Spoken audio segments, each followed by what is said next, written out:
This is Live Fire, with the latest news about threats to your liberties and your right to keep and bear arms.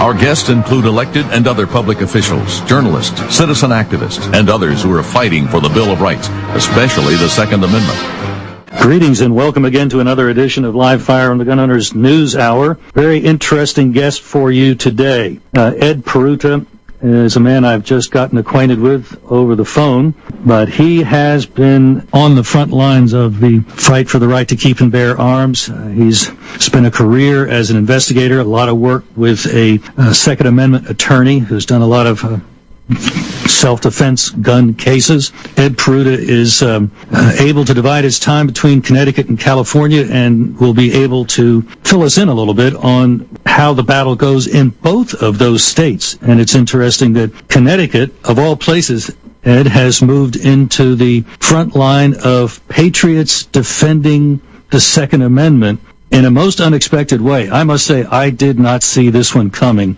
but tens of thousands, I think, would be a safe guesstimate of folks in Connecticut who have apparently purchased a semi-automatic rifle that the authorities know is an assault weapon and doesn't belong in our hands, at least unless it's registered, which is the new law in Connecticut, and can't have a magazine if it's over 10 rounds capacity. Awful lot of those magazines are out there, I'm sure. And so many people in the state of Connecticut just didn't pay attention. What's happened in Connecticut? You mean in the Constitution state?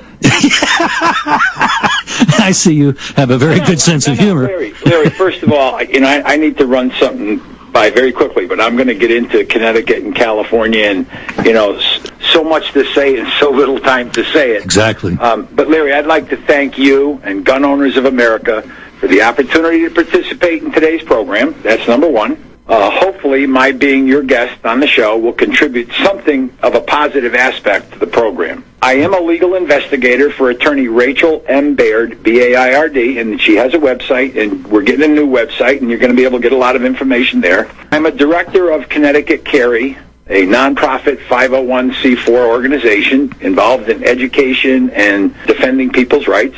Yes, I am the lead named plaintiff in Peruta v. San Diego that's kind of gone viral on the Internet. But I would like to acknowledge, and there's a reason for this, I'd like to acknowledge Connecticut attorney Rachel Baird, because she's been a constant source of legal advice and information to me since I linked up with her in 2007. I'd like to thank San Diego attorney Paul Newhart, who agreed to represent and assist me in filing the federal case in San Diego. I'd like to thank attorney Chuck Michel and his firm, who, along with the NRA, offered excellent legal representation and substantial financial support. I'd also like to acknowledge and thank Gun Owners of America, together with Gun Owners of California, and the various national and state Second Amendment organizations who have supported Second Amendment issues. I'd especially like to thank all the firearm owners who have offered their financial support to the national and state organizations, and encourage everyone to join one or more of the groups that are dedicated to preserving, protecting, and promoting the right to keep and bear arms for self-defense. The only reason I'm sitting as a guest here today is the collective financial contributions made by those who have supported Second Amendment rights. In Connecticut, and this is the way I describe it to people, evil arrived in Connecticut on December 14th, 2012. As usual, it was unexpected, unprepared for, and it devastated the state emotionally. And it found a hole in the ability of citizens to defend themselves by going right smack like a moth to light to a gun-free zone. Yeah, in other words, instead of a no hunting sign, there was a no firearm sign, come here and do it. Yeah. And I agree with that. But what has really, really gone to my core is the fact that the politicians, not all of them, but the politicians in Connecticut saw this as a tragic but opportune, a tragic tsunami wave. And rather than assisting people in getting out of the way or helping people, they grabbed their political surfboards and said to each other, "Surf is up, time to get what we want." And that's the way they reacted to it. And that, more than anything, is what has really fired me off. And Larry, I was a die-in-the-woods Democrat, and if you look at the early press releases and news stories from San Diego, I told everybody, I'm a die-in-the-woods Democrat. I just believe in constitutional rights. That made you a very unusual Democrat. 6 months ago, I walked into my local registrar of voters and said, take me out of that one and put me over in that one. I'm done with them. And it was Governor Malloy. To some degree, there were people at the national level, but I'm really more affected by what's going on at the local level. But I am absolutely offended. As an investigator for Attorney Baird, a constant stream of people come into the office for the initial consultation, and then we vet the client, we look at their records, we listen to their story, we go out and we gather public records regarding the incident. We're beginning to see patterns. We're beginning to see new police techniques or new police attitudes evolving here in Connecticut. Rachel tries her best as a sole practitioner with one associate to address those issues. If we were a big law firm, boy, we'd be slamming somebody real hard. Here's what we say in the office now, because we take an officer's deposition under oath. At a hearing, we put officers from the police departments up on the stand, and Rachel interrogates them, literally interrogates them fact-wise under oath. And here's what we've come out with. When questioned under oath, police officers often state, quote, I don't recall, unquote, which is the law enforcement equivalent of a private citizen saying, I refuse to answer on the grounds that I may tend to incriminate myself.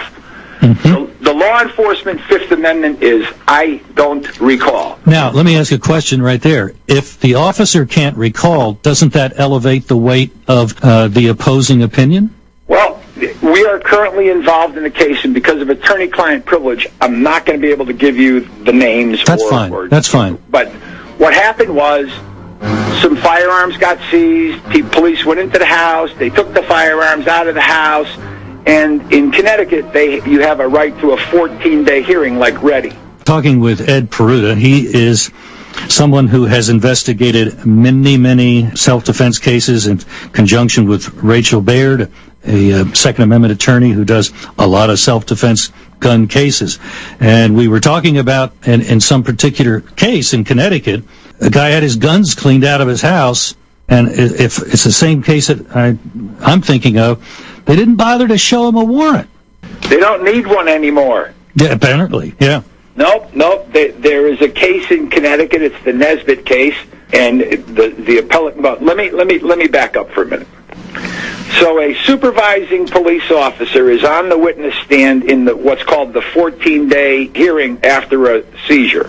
15 days ago is when it happened, and during a questioning by Attorney Baird, an officer says, I don't recall, in excess of 30 times. That might create some bit of puzzlement in a juror's mind. The case is not over. The court did, in fact, award the gentleman back his firearms. We are very aware of a case that I believe you were involved in, the Walter Reddy case. Yep. That case in this office is a foundation for a lot of things that Attorney Baird does and how she does it. I know it was Norwalk. I know it was Judge Hudak. Judge Hudak, if you go to, and I hate to say this, liarcop.com, you'll read the story of Dwayne Dutel. And Dwayne Dutel was in front of Judge Hudak. And we were aware of the Reddy case when we were down there with Dwayne Dutel. But let me go through a list. We have open or concealed carry in the state. Our applications for a pistol permit, the one wild card is what's called suitability. We have a case regarding what we call an illegal $50 fee for a state background check. In the state of Connecticut, our administrative hearings for denials and revocations have excess delays. They're projecting, like the permits in California, you can't get a hearing on a denial or revocation for 22 months. We in Connecticut have, and from Walter Reddy, you'll understand this. Your listeners may not, but it's called the risk warrant statute. Report your neighbor if you think he needs to have his guns taken away. And the risk warrants and the right to search and seize prior to obtaining a warrant. In other words, the state appellate court said, well, they needed to take them, and they can apply for the warrant afterwards. Oh, isn't that a Fourth Amendment, Jim? Well, if we had the proper resources, I think that would be challenged. But we don't. And the client did not. And they count on that, don't they? They count on... Absolutely. Absolutely. The resources of the state they'll go to no ends. What I'm trying to say is we have a case right now, and it's kind of at the flashpoint where there could be a trial. And we have interns coming in, going through the police report, the statement of the person, the testimony of 4 officers under oath on the stand, looking for all of the different discrepancies, how the story evolved and changed over time. And let me guess, the officers forgot everything. I don't recall. Well, no, sometimes they did recall, but what they recalled the second time didn't match the first time. Oops. And when they recalled it the third time, it didn't match the second time, which didn't match the first time. Oops. And when you go into someone's home to search or to seize, you need to put your facts down in writing in an affidavit to apply for the warrant, so that when you go in, you seize, and you take out, the facts in the affidavit supporting the warrant don't change, unless you got a lot of whiteout. Right. But, that needs to be addressed here in Connecticut, and you're right. And I will tell you this, I saw an email 6 months prior to the incident in Newtown, where a very prominent person involved in firearms in this country was communicating with Rachel, and I'll just tell you what it said in June of 2012. Connecticut will be ground zero of firearm issues. Little did that person know that one comment stuck out in my head, and when all of this started going down in the spring of 2013, I went into my email, I pulled it out, and I presented it to Rachel. I said, do you remember this? Spot on. And I do deal with the NRA, obviously because of my California case. I'm very aware of Gun Owners of America, and when I get off the phone, I'm going to send in my membership. But I'm a Vietnam vet, and I belong to the DAV, the American Legion, the VFW. Spread it around if you've got it. Excellent. I will tell you this and you and I were talking the other day about the news reports or the reports out there that 200 or something police officers in Connecticut have said that they won't comply with the registration requirements. I hope that's true, although apparently one guy that claims to have got that statement out in the public now admits that he made it up. Well, I can assure you of this. I do speak to police officers who own firearms, who are pro-Second Amendment, and there is written into the new law in Connecticut an exemption that allows law enforcement officers to purchase prohibited firearms. As long as they're cops. As long as they're sworn and wearing a badge. If they decide to go to another career or they decide to retire, it's my understanding that they have to register their firearms within 90 days of taking the badge off. So what that says is we can only trust you while you have a piece of copper on your chest. It's that copper that makes you trustworthy.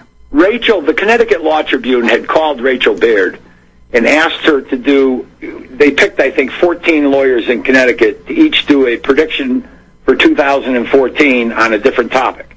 And they called Rachel and they asked her to talk about firearms. And it's up on the web. You can find it either, go to Rachel's website, I really need to thank Connecticut Carry, who I'm a director. Rich Burgess puts together a website at ctcarry.com that you can really bop in there and get some really good information. And you can obviously understand where some of that information comes from that he does his generic press releases on. So we were talking, and Rachel said in an article, and she said to other people, why is it that a police officer needs an assault weapon in his home more than his neighbor? When the police officer leaves the house, does he not leave the AR by the front door for his wife to use if she's in trouble? Why do they get to have them and we don't? And the answer was? Well, that was a question she raised. I have data mined the Department of Public Safety, and I sent you some of it, and I can get you more, Larry. For example, they gave me a list of 1,054,000 firearms, make, model, and serial number, and told me what towns in Connecticut they were in. They didn't give me names and addresses. But Rich Burgess was able to put together a list that doesn't that beg the question why they needed a second registry under the new law? Well, according to the new law, if you had purchased it, say in Florida, as simply as a long gun, and brought it to Connecticut prior to this legislation, that was legal. But now, if you possess it in the state of Connecticut, they want to know about it. Fascinating discussion with Ed Peruta, an investigator working a lot with attorney Rachel Baird, who does an awful lot of Second Amendment self-defense cases. And we were talking about, as we headed into the break, the really totally arbitrary and almost funny, if it weren't so serious, way that the law has been made to say, well, the gun, if it comes to your possession this way, is okay, but if it came into your possession some other way, both legal, well, then you're illegal if you don't comply with our new law here in Connecticut. Oh, boy. Seems like they're setting themselves up for a number of challenges. I've been asked on a number of occasions to explain what I do and how we do it. And this is the way I explain it.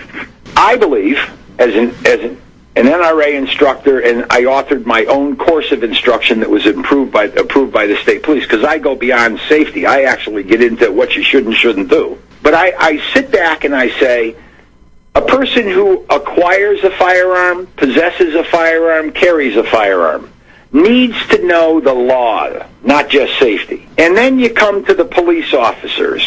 When they get sued for screwing up, they always claim qualified immunity because they didn't know. Well, what you're admitting is you weren't trained. And police officers don't know the law. And then when you get arrested, you go into the court, and we see it on a regular basis. The prosecutor doesn't understand the law. And I've sat in back of Rachel or at the side of her when she's in court as her investigator, when the prosecutor yields to her and says, well, Your Honor, I think that she can answer the question better than I can. No, it's happened on a number of occasions. But we're going to prosecute you anyway because we frankly just don't like you peasants having guns. Right. Now the prosecutor doesn't understand the law. Now, here is probably the most offensive thing that the gun owners of America are going to hear in this show. When people are in civil or criminal trials, the lawyers go into the judges' chambers and they discuss the case. And there are judges who have made comments in chambers off the record. Well, anybody that owns firearms ought to be ashamed of themselves. Does that include the cops that are protecting him? Yeah, well, let me tell you something. If you Google it properly, you'll find out that Rachel was ready to file a motion to force the judge to recuse himself. He also made a statement from the bench about me, and then he made a statement from the bench about Rachel because I gave the motion to recuse to a local TV station, and he held it up and said, Miss Baird, you're supposed to file it with the clerk before you file it with Channel 30. Oh, poor baby. But then he went like this. He said, well, and I'm going to speak very slowly to you because I went to Harvard and you went to Yale. Well, then the Yale Law School picks up on it. But the client was sitting there, and you got to tell him what's going on, and he says, I don't want to be in front of this judge. He's so anti-gun.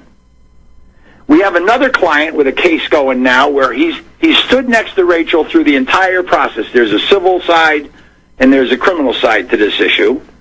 And the man is dedicated, church-going, but, you know, he's been married for a long time, and now they're getting divorced. But that's okay. But when Attorney Baird is in chambers with the prosecutor, in the presence of the prosecutor, the judge says, I'm not giving this guy's guns back.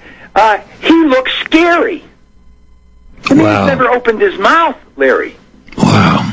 And now there's some hearings that are going to be coming in Connecticut. Now, surely that's a recusable statement. That is just over the top. But here's what happened. And there's been comments that Rachel was correct in what she did. I mean, she doesn't do it all the time. But can you imagine being a defense attorney or an investigator representing a client in a thing where you kind of know the facts, and you hear these statements either coming from the bench or coming out of chambers where it's not on the record, and you sit there and say, we aren't getting any justice in this courthouse? That is the fuse to Lexington. When you no longer know that you can get justice from the courts. When you feel that every administrative or judicial remedy to your issue is not going to work, people do things out of frustration. I'm not a sovereign. I do not believe in violence. But I am the first person who will lay down my life for the Constitution of the United States. I spent my 19th birthday on a landing barge between Fubai and Da Nang and never thought I would see 20. I look in the mural, Larry, and I go, where'd that old guy come from? Because the 19-year-old kid's still in my head. This description of the way some of these jurors or jurists think and prosecutors, that is so prejudicial that I would hope that Rachel's going to find some way of maybe that's an appealable offense. You have to understand, there's somebody down, I think it's in either Texas or Tennessee, that just got released after doing 30 years on death row. He didn't do it. Finally, DNA was available. Well, but there are people who have to look at their family finances, have to look at the publicity that's going to come from it, and simply accept the deal. Yep. Oh, I'll go to the family violence program, or I'll go to this, or I'll do that. You know, and I sit back and in our law firm, and I'm sure every law firm in the country, you have to represent the client, not the issue. Right. Unless somebody comes into you with the issue, then you're representing the client with his issue. But, and I promise you this because I know we're going to run out of time. I am going to start feeding to you personally some of the information that I circulate up here. Excellent. And the reason that I say that is I own American News and Information Services. If you read the California case, I'm a quote-unquote freelance journalist. And I know the rules. And I know that I have to have it in my hand before I pass it to a news desk. Then the news desk has to confirm it through 2 other sources. But what I'm saying is I acquire information, Larry. This law firm here in Connecticut acquires information.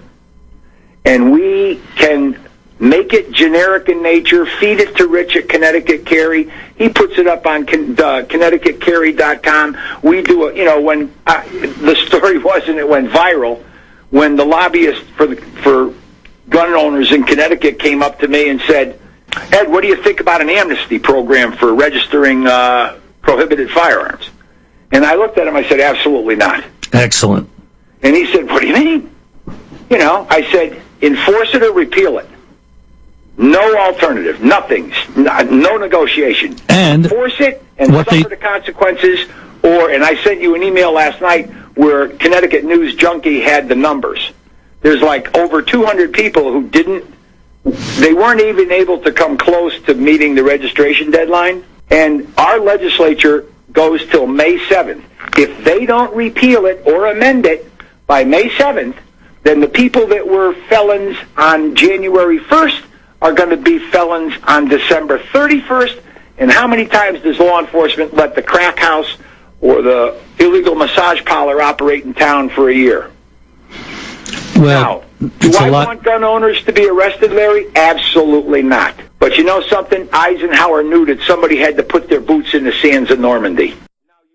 I'm glad that there are attorneys like Rachel Baird, I wish there were more of them, who really have a heart for this and have developed an expertise. And from what you're describing, it sounds as if she doesn't just roll over and let judges get away with some of these outrages. Because it would be very easy to just take the retainer, and then I've heard people tell me that the attorney said, well, let's just do this the easy way. Why don't you plead, and you'll only get a year actual time. And your actual time means that you were sentenced to something for more than a year, means your gun rights are gone forever under federal law. Well, Larry, I'm going to tell you something. When you sit in the audience, so to speak, the participant section of the courtroom, not up beyond the bar, passing the bar, walking up where the lawyers sit. If you're sitting in there and she comes walking into the courtroom and goes up to sit with the other lawyers, you can actually feel the respect she's now got when she walks into the courtroom on a gun case. People are starting to treat, nobody's making off-the-cuff statements to her, because it's not funny, Your Honor. Mm-hmm. She goes toe-to-toe with prosecutors. She goes toe-to-toes with judges. And I have to tell you, I know a lot of lawyers in my life. This one has earned my respect and my loyalty. Talking with Ed Peruta, as you've no doubt gathered, if you've been listening all the way through, he's an investigator and does a ton of work with a gun attorney that's done a lot of self-defense cases in court, hands-on, mano-a-mano combat, Rachel Baird, and I'm just so glad to hear about her. Anybody who is in Connecticut ought to pass her name around, because it sounds to me as if she's the go-to attorney if you unhappily would need somebody to represent you on a gun case in Connecticut. And a lot of those cases are civil cases where firearms have been seized. If everybody that's listening to this program could memorize 1245 and just go out and read and familiarize themselves with the First, Second, Fourth, and Fifth Amendment. And to be very honest, the Eighth Amendment against unreasonable bond also comes into it, because we've had clients that simply because a gun is involved, their bond is 3 times higher than anybody else that did the exact same thing, and no gun was used. They just are a gun owner. Right. Or the gun might have been in the trunk of the car, but in any case, the gun was not in their hand. 1245, Larry. 1245. If everybody can learn 1245 and keep it in their head. Beware of your First Amendment, protect your Second Amendment, defend against the Fourth Amendment, and keep your mouth shut under the Fifth Amendment. Absolutely. In fact, I've interviewed one gentleman from Brent Allen Winters who has a book on dealing with the police, and his statement is, if you could be getting in trouble, then the only thing you say is, I want to talk to my lawyer. My recommendation to Rich Burgess, the president of C.T. Carey, is going to be this. Ask to have some type of a working relationship with Gun Owners of America. Now, there are other groups in the state of Connecticut. We've got the Connecticut Citizens Defense League. Obviously the National Shooting Sports is right down the road in Newtown. We've got groups. But I'll tell you what this whole thing in Connecticut did, Larry. You have, and I broke it down one time, you have the sportsmen, the guys who go out and shoot animals. You have the target people, the competitive target people who just like to shoot for competitive or pleasure. You have the investors who purchase firearms as an investment. You have the people that carry firearms, for personal protection. And they were all on different planets when it came to this situation. Yes. And in October of 2010, I wanted to hold a firearms summit in Connecticut. I said, let me tell you, winter is coming. The Game of Thrones, winter is coming. We need to all be on the same page and ready for the tsunami. And I was kind of laughed out of the room, so to speak. Threw my presentation on somebody's hamburger plate and said, fine, you'll live to regret this.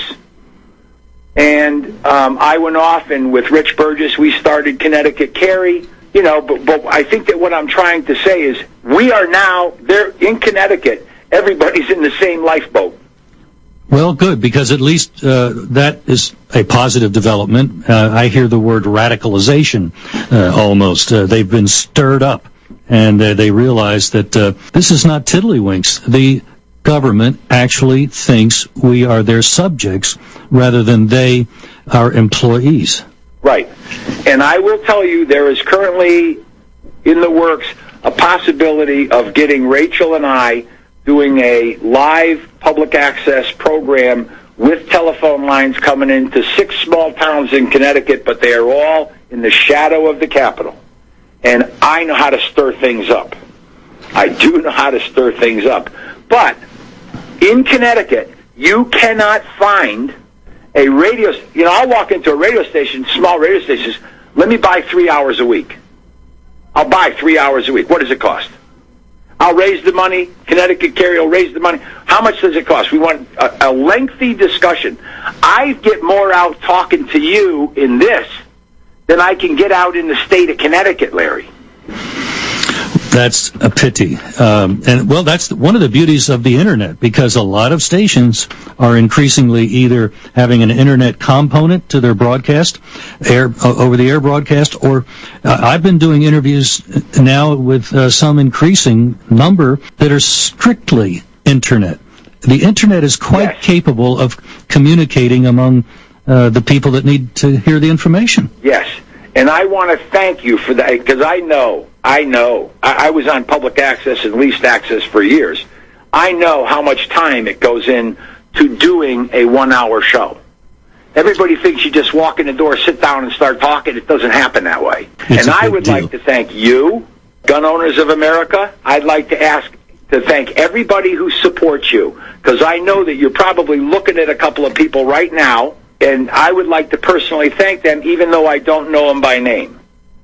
I would like to, at some point in the future, think that I've contributed something and could be able to contribute again in the future at some point in time. Well, and ironically, there's one person that both of us really should have an opportunity to thank, and that's Piers Morgan.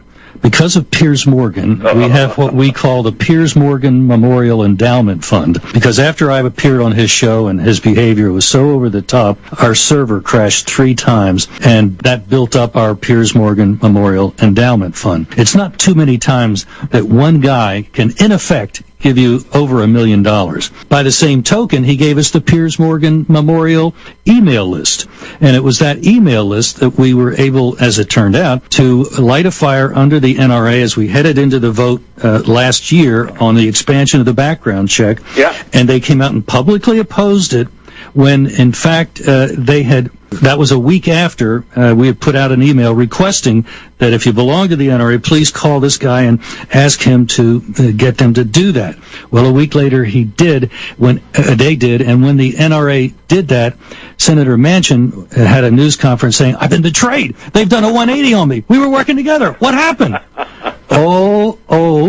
When you light fires. I have to tell you, on February 13th, the decision in California came out of the 9th, and the Sheriff Gore put a press release. He put an announcement up on the CCW page of the San Diego Sheriff's Department, saying, "Well, it's not really, we're not going to do any changes yet." And then I got a telephone call, and I'll say his name, Mike Slater from 760 Talk in San Diego, and I said to him, because I was on live air, and I said, "Can I do a shout out to Sheriff Gore?" And I'm going to have my finger on the dump button. And I said, "No. I'm in the media. I know the 730 words I can't say." I said, "I won't use them. This is a legitimate shout-out." And he said, "Okay, go ahead." And I said, "Sheriff Gore, I'm not your buddy. And I don't like being put into a group outside of the group of the buddies that you give permits to. So if you live in San Diego County, go call, do whatever you got to do, go down and apply for your permits now." I think it was within 3 hours of that shout-out that it came up that the sheriff had changed his policies. Beautiful. Now he's going to accept them by mail and everything. And then Jan Caldwell, the PIO for the San Diego Sheriff's Department, is sitting there saying it was a tsunami of interest. That's my word. Well, tsunami, lighting a fire under the posterior. We've actually come to suspect that that's where the optic nerve is, because the only time they can see our point is when it gets hot down there. Listen, Ed Peruta, we're going to have to talk some more on another occasion. ctcarry.com, Larry. Excellent. ctcarry.com, and you'll see information from me, but I'm going to send it to you personally. I appreciate you and Rachel Baird. Keep it up, guys. You're doing great work. We need to do this every day of the week and just really brainwash people into thinking about guns in a vastly different way. It's not about keeping guns out of the hands of law-abiding Americans, and I'm sick and tired of people lying to the American people. We can't have a totally armed society. We're not proposing a gun registration system. We're proposing background checks for criminals. In the spirit of gun control, will you disarm your entire security team? We'll get right back to you. You'll get back to me? Hitler took the guns. Stalin took the guns. Mao took the guns. Fidel Castro took the guns. Hugo Chavez took the guns. And I'm here to tell you, 1776 will commence again if you try to take our firearms. Doesn't matter how many lemmings you get out there on the street begging for them to have their guns taken. We will not relinquish them. Do you understand? And that's why you're going to fail, and the establishment knows no matter how much propaganda, the Republic will rise again when you attempt to take our guns.